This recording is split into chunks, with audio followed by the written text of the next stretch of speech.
Behind me, you have the Labaoleshi Presbyterian Basic 1 School. You're still watching the Citi newsroom. Now, this particular school, the compound witnessed one of the worst by-election violence this country has ever seen. And the by-election itself was necessitated as a result of the passing of then NP Emile Short.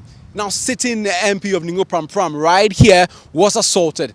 Ordinary citizens who were here to exercise their franchise were also assaulted. Journalists had to run helter-skelter for their lives.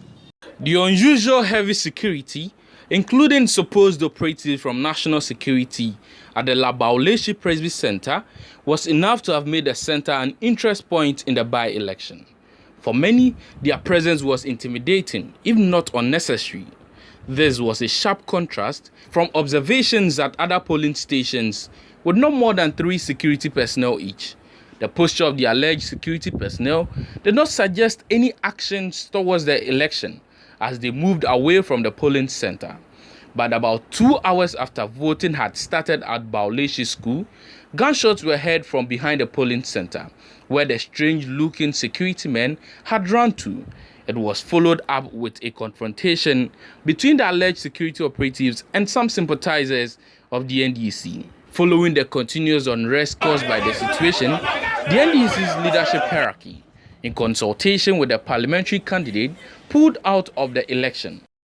Now, following the violence that was witnessed here, as well as the uproar that surrounded it, President Akufo-Addo set up a commission of inquiry headed by former Commissioner for Shraj, Justice Emile Short. Now, the commission was supposed to retrace, the steps or the events that led to the violence that was witnessed right here and prefer some solutions such that such violence will not be repeated in elections in Ghana. Now, after sitting for a number of weeks, the Commission then submitted its report to the President in March, making a number of recommendations. Now, key amongst them was the restructuring of the Ministry of National Security. Also, the Commission recommended that the police as well as the Ministry of National Security work closer in order to, develop better ways of dealing with issues of security. Also, the SWAT team was supposed to be disbanded, as well as compensation for the individuals who were affected on that particular day due to the violence that took place. To the extent that this commission can help us, its findings and recommendations can help us advance the cause of law and order in our country, we would welcome it. It would be the subject of close study. I'm not sure that in the circumstances of this commission, this is the commission that will call for the issuance of a white paper on our part, but we will look at all of these matters and will respond appropriately and accordingly. Now, fast forward to 2019 September, the government also came out with its own white paper, rejecting a lot of the things that were recommended by the commission headed by Justice Emile Short. Essentially, the white paper said that the commission failed to carry out its mandate and also rejected, among other recommendations, the prosecution of the individual who actually assaulted the Ningo Pram Pram MP, Sam George.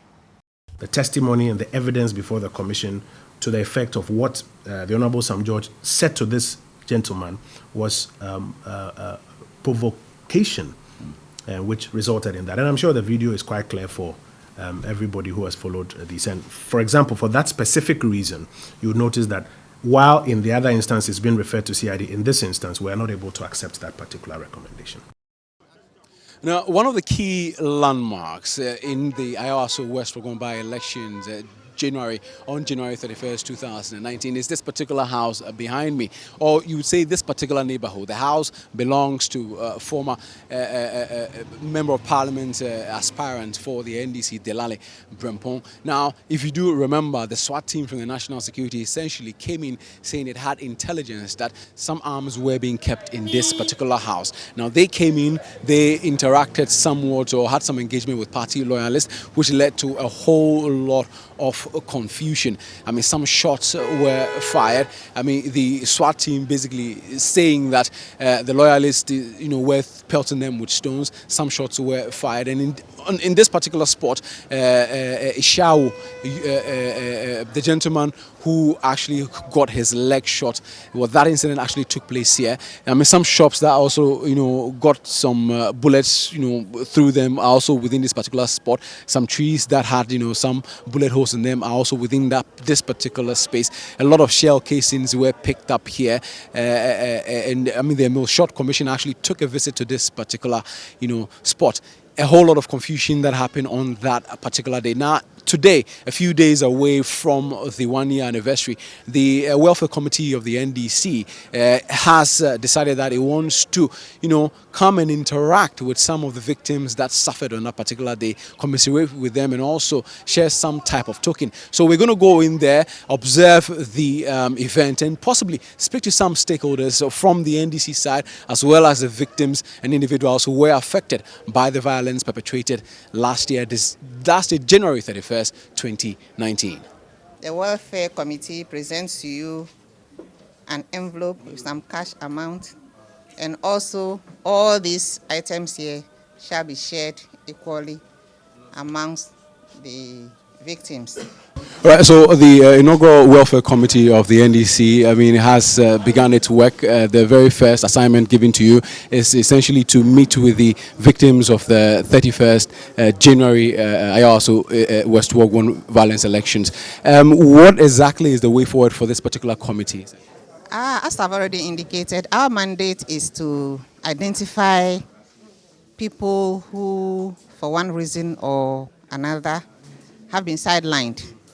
I've said that some people started working for the party even before the party was formed in 1992. Our cadres, our founding fathers, our founding mothers, they are all over.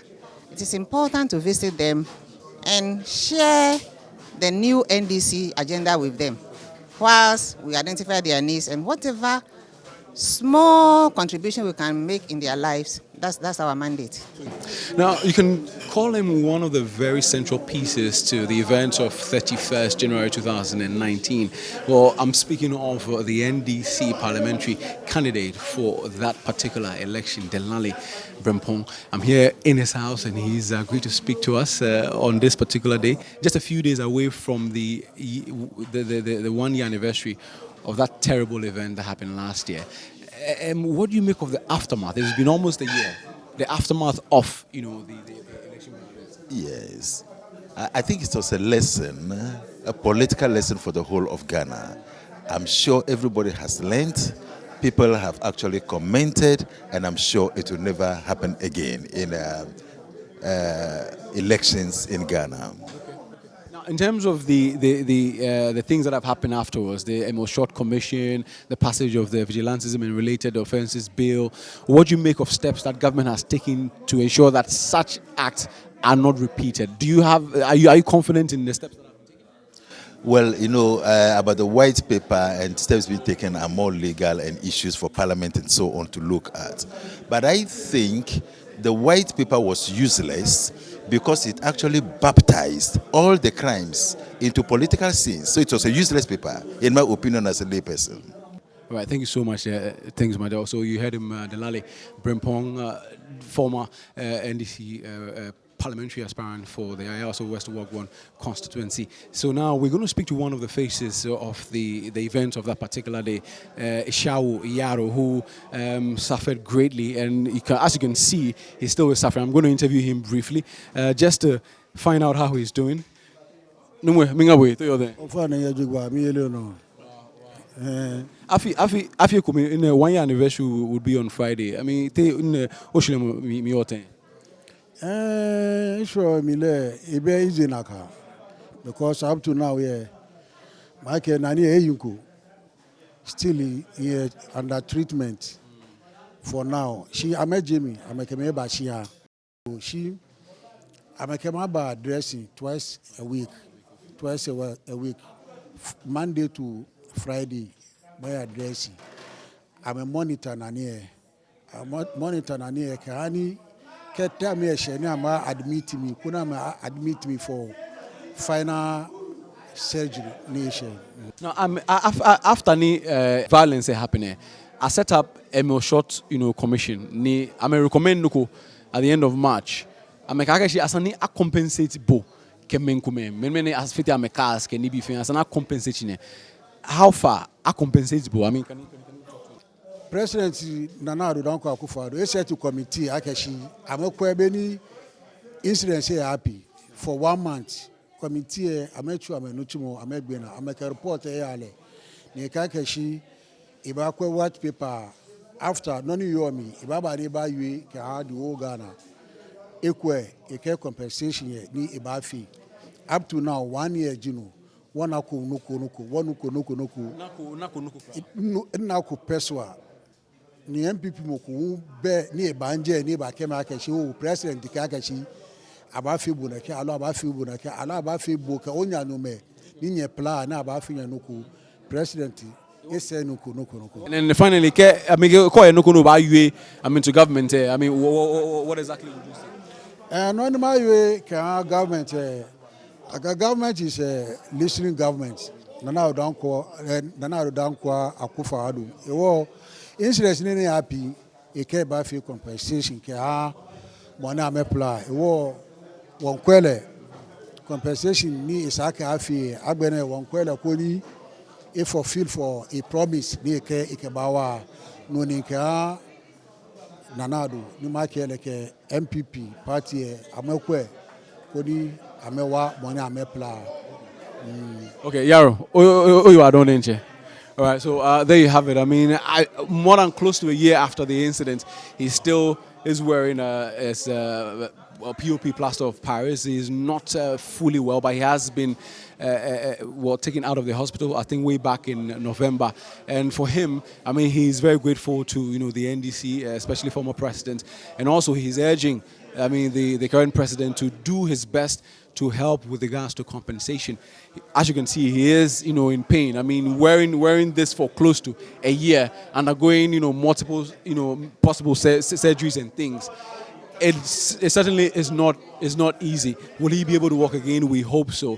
But he's also advising that going forward, I mean, all stakeholders should play their role to ensure that we do not see such violence as was perpetrated at Ayawaso West Wougon last year. We do not see such, and hopefully we will be able to hold election 2020 and the others in a peaceful and transparent manner. You're still watching the Citi Newsroom with me, Bobie Osei.